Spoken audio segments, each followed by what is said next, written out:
नमस्कार मित्रों, आपके अपने YouTube चैनल में आपका स्वागत है। आज की जो कहानी है ये बड़ी ज्ञानवर्धक है। इसका नाम है पाप की गठरी। पाप हर इंसान करता है। ऐसा इस संसार में कोई भी व्यक्ति नहीं है जो पाप नहीं करता हो। लेकिन पाप की गठरी किसके सर पे रखी जाती है? कौन है वो व्यक्ति जिसके सर पे पाप की गठरी रखी जाती है और वो संसार का सबसे बड़ा पापी होता है? आज की कहानी में आप इसको जानेंगे। आज की जो कहानी है बड़ी पावन और पवित्र कहानी है। ऐसा कहा जाता है कि इस कहानी को जो इंसान ध्यान लगाकर और मन से सुनता है उसके जीवन से समस्त प्रकार के पाप दोष नष्ट हो जाते हैं। उसके जीवन में चाहे उस व्यक्ति ने कितने भी पाप किए हों, कितने भी बुरे कर्म किए हों, उन सभी से उसको मुक्ति मिल जाती है और वो निर्दोष निरपापी हो जाता है। कहा जाता है कि जिस तरीके से गंगा में नहाने से पाप दोष नष्ट होते हैं, उसी तरीके से इस कहानी को ध्यान मग्न होकर सुनने से, चित्त मगन होकर सुनने से सभी पापों से मुक्ति मिल जाती है। जाने अनजाने में पाप हर व्यक्ति करता है। इस संसार में ऐसा कोई व्यक्ति नहीं है जो पाप नहीं करता हो। हम ना चाहते हुए भी हमसे पाप हो जाता है और हमें पता ही नहीं चलता कि हम किस पाप के भागीदारी बन जाते हैं। कहानी शुरू करने से पहले जो लोग हमसे नए जुड़े हैं वो हमारे चैनल को सब्सक्राइब करें। एक समय की बात है कि कदली वन में एक मोर और मोरनी रहते थे। उनका जीवन बड़ा सुखमयी था। दोनों पति पत्नी अपना जीवन सुखी गुजार रहे थे। उनके जीवन में कभी कोई संकट नहीं आया था। वो दोनों कभी ये जानते नहीं थे कि दुख होता क्या है, संकट होता क्या है, इस बारे में दोनों को भान भी नहीं था। उनका जीवन बड़ा सुखमयी था। लेकिन कहते हैं ना कि सुख के बाद हमेशा दुख आता है। कुछ ऐसा ही मोर मोरनी के साथ होने वाला है। एक दिन की बात है कि आसमान में काले काले बादल मंडराने लगते हैं और पूर्व दिशा से जोरदार तूफान उड़ता हुआ आता है। जोरदार बवंडर आता हुआ दिखाई देता है। तब मोर और मोरनी उड़कर एक वट वृक्ष में जाके बैठ जाते हैं। वो वट वृक्ष काफी गहरा वट वृक्ष था। उस वट वृक्ष में काफी सारे जीव जंतु रहते थे। काफी सारे पक्षियों के घोंसले थे। काफी सारे पक्षियों के छोटे छोटे बच्चे थे। काफी सारे पक्षियों के अंडे रखे हुए थे। उस वट वृक्ष में मोर और मोरनी दोनों जाके बैठ जाते हैं और वट वृक्ष को अपने पैरों से मजबूत पकड़ लेते हैं। जब पूर्व दिशा से जोरदार बवंडर आता है तो वट वृक्ष को झकझोर के रख देता है। तूफान की वजह से उस वट वृक्ष में से काफी सारे पक्षियों के अंडे नीचे गिरकर फूट जाते हैं। उन काफी सारे पक्षियों के छोटे बच्चे घोंसले से नीचे गिर के मर जाते हैं। काफी सारे उड़ने वाले पक्षी भी तूफान की वजह से खत्म हो जाते हैं और भी अन्य कई जीव जंतु मारे जाते हैं। इतना तगड़ा वो तूफान आया था। जब तूफान खत्म हो जाता है, तूफान थम जाता है, तूफान रुक जाता है, तब मोर और मोरनी भी चैन की सांस लेते हैं और नीचे जमीन पर उतर कर देखते हैं कि काफी सारे पशु पक्षी जीव जंतु मरे हुए पड़े हैं। काफी सारे छोटे छोटे बच्चे भी मरे हुए पड़े हुए हैं। ये देखकर मोरनी बड़ी दुखी होती है और मोरनी की आंखों से आंसुओं की धारा बहने लगती है। मोरनी मोर से कहती है कि पिया जी, आज हमसे बड़ा भारी पाप हुआ है और हम बड़े भारी पाप के भागीदारी बन गए हैं, क्योंकि हमारे रहते हुए इतने सारे पक्षी, इतने सारे पक्षियों के अंडे और पास में इतने सारे जीव जंतु मरे पड़े हैं। हमारे रहते हुए इतने सारे जीव जंतु मर चुके हैं, इसलिए ये सारा पाप तो हमें लगेगा। यही सोचकर मोरनी बड़ी दुखी होती है। मोर मोरनी को काफी समझाने की कोशिश करता है, लेकिन मोरनी को एक भी बात समझ में नहीं आती है।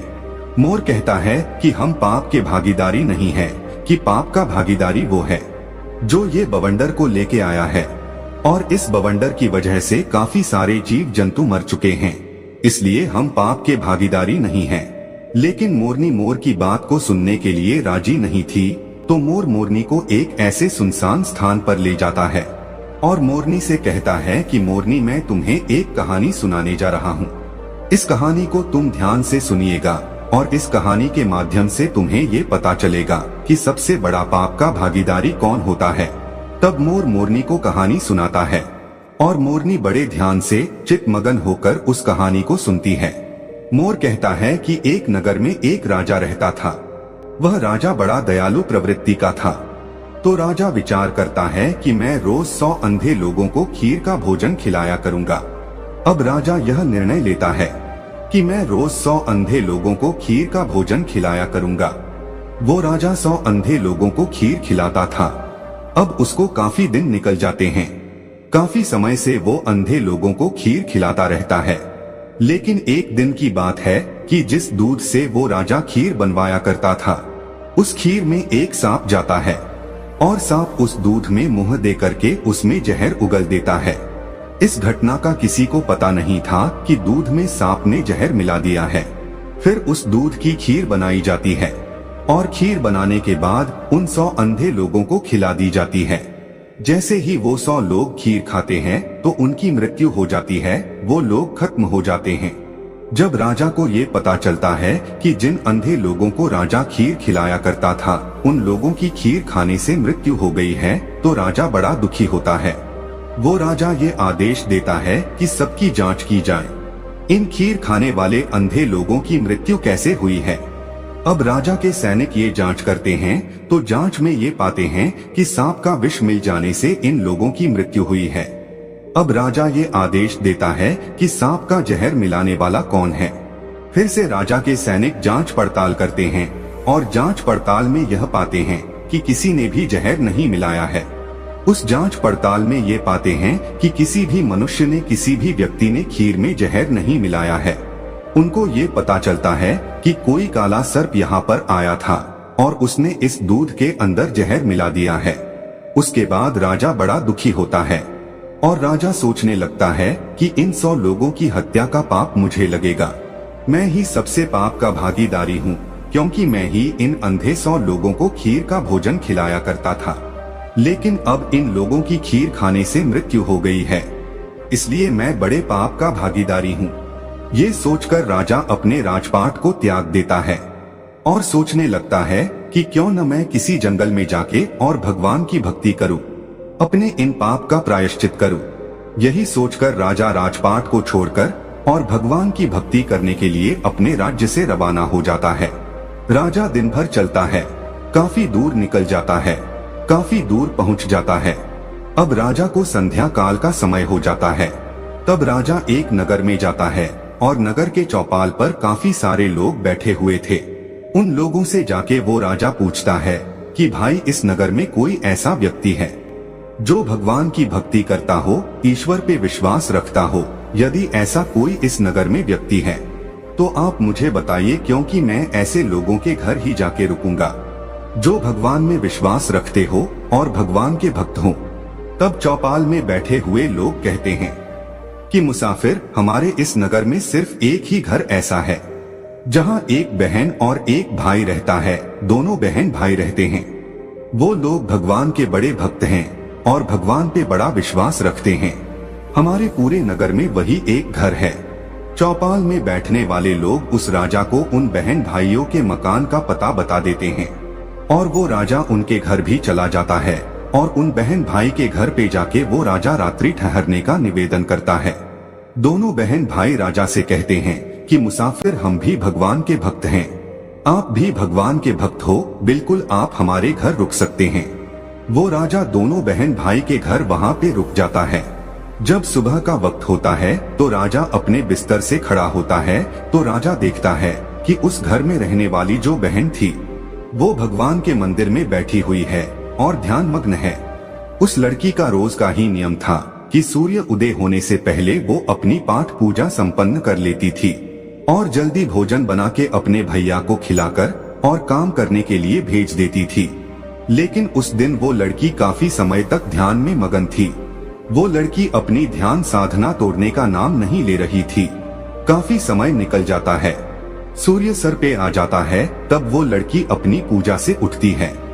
जैसे वो लड़की पूजा से उठती है तो उसका भाई उससे कहता है कि बहना, आज तुमने पूजा में बड़ा टाइम लगा दिया है, मुझे काम पे जाना था, मैं भी काम पे नहीं जा पाया और हमारे घर पे ये मुसाफिर है, ये भी भोजन करके कहीं दूर जाते, लेकिन तुमने अपनी पूजा पाठ में बहुत समय लगा दिया है। वो लड़की अपने भाई से कहती है कि भैया, मैं धर्मराज के दरबार में थी और धर्मराज किसी ऐसे व्यक्ति का फैसला करने वाले थे उस फैसले को सुनने के लिए मैं काफी लेट हो गई। तब उस लड़की का भाई कहता है कि ऐसा क्या देख लिया तुमने धर्मराज के दरबार में, जिसके कारण तुम इतनी लेट हो गई। तब वो लड़की कहती कि भैया, एक नगर का राजा 100 अंधे लोगों को खीर खिलाया करता था, और वो खीर बनाने वाले दूध में एक दिन एक काले सांप ने जहर मिला दिया, विष मिला दिया, और जब उस दूध की खीर बनी और उन 100 अंधे लोगों ने उस खीर को ग्रहण किया तो उन सब अंधे लोगों की मृत्यु हो गई। अब धर्मराज ये फैसला करने वाले थे कि पाप का भागीदारी कौन है, वो राजा है या वो नाग जिसने दूध में विष मिला दिया था, या फिर वो लोग हैं जो रसोई में काम कर रहे थे, जिन्होंने दूध को उघाड़ा छोड़ दिया था, दूध पे ढक्कन नहीं रखा था। अब इन 3 लोग का धर्मराज फैसला करने वाले थे कि पाप का भागीदारी कौन है। तीनों ही बराबर के दोषी हैं, तो पाप का भागीदारी आखिर कौन है, राजा है या सांप है या रसोइया। इसी फैसले को सुनने के कारण मैं लेट हो गई थी। उस लड़की की इस बात को वो राजा भी सुन रहा था। जब राजा ने इस बात को सुना तो राजा अपनी बात को सुनकर और बड़ा चकित होता है। राजा सोचने लगता है कि ये सारी घटना मेरी है। तब राजा इस बात को और जानने का इच्छुक होता है, और वो राजा उस लड़की के पास जाता है और उस लड़की से कहता है कि बेटा, क्या फैसला हुआ, आखिर कौन है पाप का भागीदारी। राजा इस बात को उस लड़की से पूछता है तो लड़की कहती है कि आज कोई फैसला नहीं हो पाया है, फैसला कल होगा, कल इसका फैसला होगा कि पाप का भागीदारी कौन है। अब राजा उन दोनों बहन भाइयों से कहता है, क्या मैं एक दिन और आपके घर रुक सकता हूँ। इस बात को सुनकर दोनों बहन भाई हंसी खुशी उसको रुकने के लिए कहते हैं कि मुसाफिर, आप हमारे मेहमान हैं, आप जितने दिन चाहे उतने दिन हमारे घर में रुक सकते हैं। वो राजा इसलिए रुकता है कि दूसरे दिन वो जानना चाहता था कि फैसला क्या आता है, कौन है पाप का भागीदारी, राजा है या सांप है या रसोइया है। इसी बात को जानने के इच्छुक राजा दोनों बहन भाइयों के घर भी रुक जाता है। उधर चौपाल पे रहने वाले जो लोग थे, चौपाल पे बैठने वाले जो लोग थे, वो लोग बातें करते हैं और वो लोग कहते हैं कि कल जो मुसाफिर इन दोनों बहन भाई के घर पे आया था, ये मुसाफिर कुछ ठीक नहीं लगता है। सुंदर लड़की को देखकर और ये मुसाफिर यहाँ पे ठहर गया है। कल तो ये मुसाफिर कह रहा था कि एक रात रुकेगा, लेकिन ये अब दूसरी रात भी अभी रुकना है। लगता है ये मुसाफिर इस लड़की को लेके जाएगा, लगता है ये मुसाफिर इस लड़की की इज्जत लेके जाएगा, लगता है ये मुसाफिर इस लड़की को लेके भाग जाएगा। इस तरह की बातें चौपाल पे बैठने वाले लोग करते हैं। चौपाल पे बैठने वाले लोगों की इन बातों को वो राजा भी सुन लेता है, लेकिन राजा उनको कोई जवाब नहीं देता है। राजा बिल्कुल मौन रहता है कि राजा को सिर्फ यही जानना था कि पाप का भागीदारी कौन है। जैसे ही दूसरा दिन होता है, वो लड़की ब्रह्मा मुहूर्त में ही पूजा में बैठ जाती है और ध्यान में मगन होके ध्यान करती रहती है। लेकिन उस दिन वो लड़की बड़ी जल्दी अपनी पूजा से उठ जाती है। जैसे ही वो लड़की अपनी पूजा से उठती है तो वो राजा उस लड़की के पास जाता है और कहता है कि बेटा, क्या फैसला हुआ, कौन है पाप का भागीदारी, राजा है या सांप है या रसोइया है। जब वो लड़की कहती है कि मुसाफिर, तीनों में से कोई पाप का भागीदारी नहीं है, पाप का भागीदारी तो वो लोग हैं जो चौपाल में बैठ करके बात कर रहे हैं। वो लड़की कहती है कि मुसाफिर, धर्मराज के दरबार में आज ये फैसला हुआ है कि सबसे पहले जो पाप के भागीदारी था वो सांप था, लेकिन सांप अपनी भूख शांत करने के लिए उसने दूध में मुख दिया था और दूध पीने के बाद वो वहाँ से चला गया। अब इसमें सांप का कोई दोष नहीं था, क्योंकि भूखे को भोजन बहुत जरूरी होता है, इसलिए सांप का कोई दोष नहीं था, तो सांप का पाप माफ कर दिया जाता है। उसके बाद नंबर आता है राजा का, क्योंकि राजा ही खीर बनवाया करता था, इसलिए दूसरा नंबर राजा का आता है। लेकिन राजा भी स्वयं अपने हाथों से काम नहीं कर रहा था, राजा भी दूसरे लोगों को पैसे देकर उस कार्य को करवाता था। परमार्थ का काम राजा कर रहा था, इसलिए राजा को भी निर्दोष घोषित किया गया है। राजा भी पाप का भागीदारी नहीं है। तीसरा नंबर आता है रसोइयों का। रसोइयों को भी पाप का भागीदारी नहीं बनाया गया है। फिर से राजा पूछता है, तो फिर पाप का भागीदारी बना कौन? लड़की कहती है कि सबसे बड़ी पाप के भागीदारी वो लोग हैं जो चौपाल पर बैठकर और उस राजा की निंदा कर रहे हैं, उस राजा को खरी खोटी सुना रहे हैं, भला बुरा कह रहे हैं, अपने घर का अनाज खाकर दूसरे की निंदा कर रहे हैं। वो लोग सबसे बड़े पाप के भागीदारी हैं। जो चौपाल में बैठकर वो लोग उस मुसाफिर के बारे में कह रहे थे कि मुसाफिर सुंदर लड़की को देखकर और इस घर में रुक गया है और इस लड़की को लेके भागेगा, इस लड़की की इज्जत लेके जाएगा, उन लोगों को सबसे बड़ा पाप का भागीदारी बताया गया है। मोर मोरनी से इस बात को कह रहा है और मोरनी बड़े ध्यान से सुन रही है। मोर मोरनी से कहता है कि मोरनी, सबसे बड़े पाप के भागीदारी वो लोग होते हैं जो एक दूसरे की निंदा करते हैं, वही होते हैं सबसे बड़े पाप के भागीदारी। उन लोगों के सर पे पाप की गठरी को रखी जाती है। जो लोग एक दूसरे की निंदा करते हैं उन लोगों के सर पे पाप का बोझा धरा जाता है। जो लोग एक दूसरे की तेरी मेरी करते हैं, मोरनी के मोर की ये बात समझ में आ जाती है और मोरनी अपने दिल को संतुष्ट करती है। मोरनी सोचने लगती है कि अब हम पाप के भागीदारी नहीं हैं। पाप के भागीदार तो वो हैं जो निंदा करते हैं। अब मोरनी अपने दिल को संतुष्ट कर लेती है। मोर मोरनी से कहता है कि प्रिय, कि संसार में जो इंसान सुखी रहना चाहता है वो कभी भी किसी की निंदा ना करे। जो लोग निंदा करते हैं वो पाप के भागीदारी हो जाते हैं। उन लोगों के पाप के भागीदारी वो लोग बन जाते हैं जो निंदा करते हैं। उन लोगों का सारा पाप उनके सर मढ़ दिया जाता है जो लोग निंदा करते हैं। जो लोग दूसरे की खुशी को देखकर दुखी हो जाते हैं और फिर उनकी निंदा करने लगते हैं, उन्हें हमेशा नीचा दिखाने की कोशिश करते हैं, वही लोग सबसे बड़े पाप के भागीदारी होते हैं। दोस्तों, ये कहानी यहाँ पर खत्म होती है। हम आशा करते हैं कि आप लोग कभी भी किसी की निंदा नहीं करेंगे और पाप के भागीदारी बनने से सदा बचे रहेंगे। तो दोस्तों, यह कहानी आपको कैसी लगी हमें कमेंट सेक्शन में जरूर बताना और अच्छी लगी हो तो इस चैनल को सब्सक्राइब जरूर कर लेना।